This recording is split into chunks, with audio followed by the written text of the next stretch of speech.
وہ دہن جس کی ہر بات وحی خدا، وہ دہن جس کی ہر بات وحی خدا، چشمہ علم و حکمت پہ لاکھوں سلام۔ جس کے پانی سے شاداب جانو جنا، اس دہن کی تراوٹ پہ لاکھوں سلام۔ جس سے کھارے کنویں شیرہ جاں بنے، جس سے کھارے کنویں شیرہ جاں بنے، اس زلال حلاوت پہ لاکھوں سلام۔ آقا کریم علیہ السلام کا مبارک منہ کشادہ تھا، حضور کے مبارک رخسار چمکتے ہوئے، اور حضور سب سے زیادہ خوبرو اور سب سے زیادہ خوش آواز تھے۔ اچھا، ایک تو یہ کہ حضور علیہ السلام کی آواز ایسی آواز تھی کہ جس کو جو بھی سنتا تو وہ حضور کا دیوانہ ہو جاتا، اور دوسری بات یہ اللہ تبارک و تعالیٰ نے آپ کو بلند آواز عطا فرمائی، اور یہ بھی حضور علیہ السلام کا ایک اعجاز تھا۔ روایات میں آتا ہے کہ حضور علیہ السلام اگر ہزاروں کے مجمع میں بھی گفتگو فرما رہے ہوتے تو جس طرح سب سے پہلے نمبر پہ بیٹھنے والا شخص اس کو صاف آواز آ رہی ہوتی، تو اسی طرح سب سے آخر میں بیٹھنے والے شخص کو بھی ویسے ہی آواز آ رہی ہوتی۔ آقا کریم علیہ السلام جو کچھ بھی بولتے تھے تو حضور اپنے رب کی مرضی سے بولتے تھے۔ حضور کے ایک صحابی ہیں حضرت عبداللہ بن عمر، تو وہ حضور کی جو بھی بات سنتے تو اس کو لکھ لیا کرتے تھے۔ کچھ قریشی صحابہ نے ان کو کہا کہ آپ ہر بات ہی لکھ لیتے ہو، حضور کوئی بات حالت مزاح میں کہتے ہیں اور کوئی بات حالت غصے میں کہتے ہیں، تو بعد میں آنے والے اس بات میں تفریق نہیں کر سکیں گے کہ یہ بات حالت مزاح میں کہی گئی یا غصے کی حالت میں کہی گئی ہے، تو تم ہر بات نہ لکھا کرو۔ تو حضرت عبداللہ بن عمر نے لکھنا چھوڑ دیا۔ اگلے دن جب آقا کریم علیہ السلام کی مجلس سے نور لگی تو آقا کریم علیہ السلام نے دیکھا کہ عبداللہ بن عمر لکھ نہیں رہے،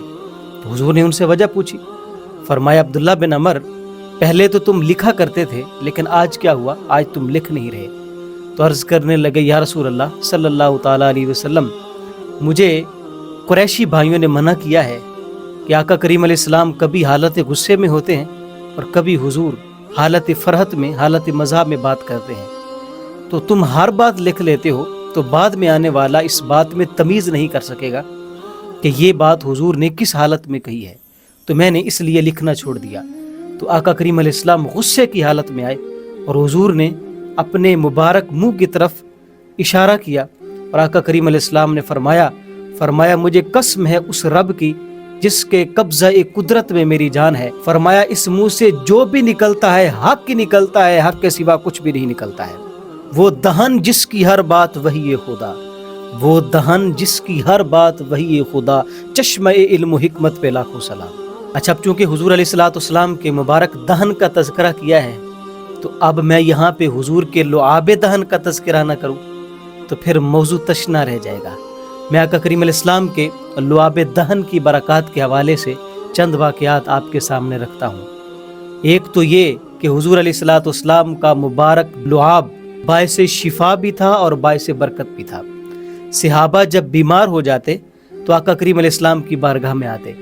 تو حضور علیہ السلام اپنا لعاب دہن ان کے جسم پر ملتے، اللہ ان کو شفا عطا فرما دیتا۔ اور صحابہ کے گھر میں کھانا ختم ہو جاتا،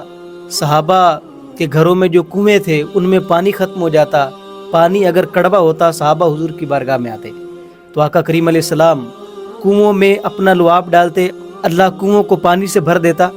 اور اگر آقا کریم علیہ السلام ان کی ہانڈیوں میں اپنا لعاب دہن ڈالتے تو اللہ تبارک و تعالیٰ ان کی ہانڈیوں میں برکت عطا فرما دیتا۔